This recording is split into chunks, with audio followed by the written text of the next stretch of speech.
flows through the river, but the river is still there, floating downstream.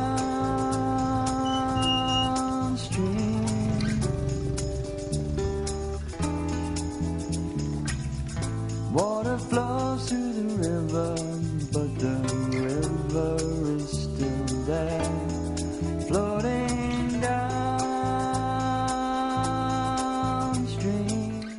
At this time of the year, September, the water's still coming into the lake, so the water level is pretty deep. Now, if I come back here in a few months' time, in January or February, we'll be able to walk on this land, and the water in the creek will be very narrow. I'm standing almost in the exact spot where we were swimming, where we were in the water. And you had water up to my middle part of my body, and we were swimming, and the students were swimming, and the water was going up behind me. You can see the watermark on the CPP building. And so it's incredibly dry now. And the transformation in the landscape is unbelievable. So we were there in a water world, now it's like a dust bowl.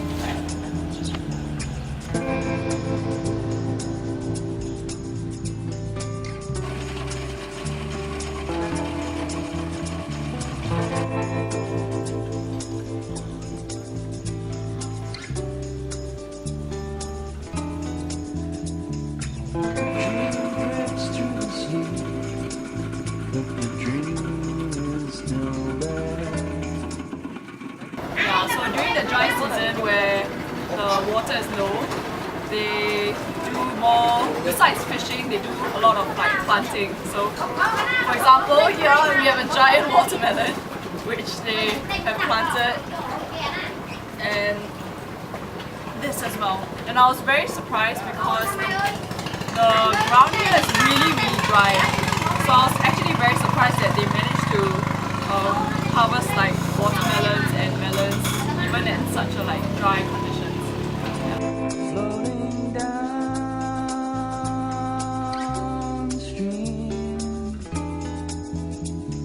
the dream flows through the sleep, but the dream is still there, floating down.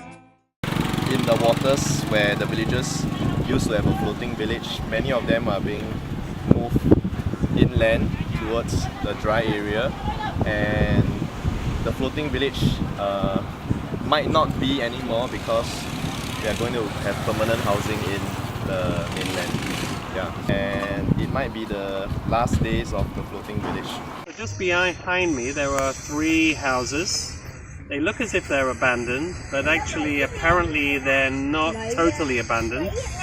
But what has happened is that the Vietnamese community here of Chhnok Tru have been asked, or forced rather, to move off the lake, and they have come onto the land. Now the problem is, on the land, some of them they can't find the livelihoods they had on the lake.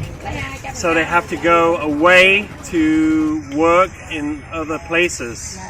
Whereas before they were able to make a living on the Tonle Sap, maybe some people were migrating a little bit. Now when they've been moved to the land, it's much harder. They're finding water supply problem, they're finding the dust a problem, and they're finding making a living difficult.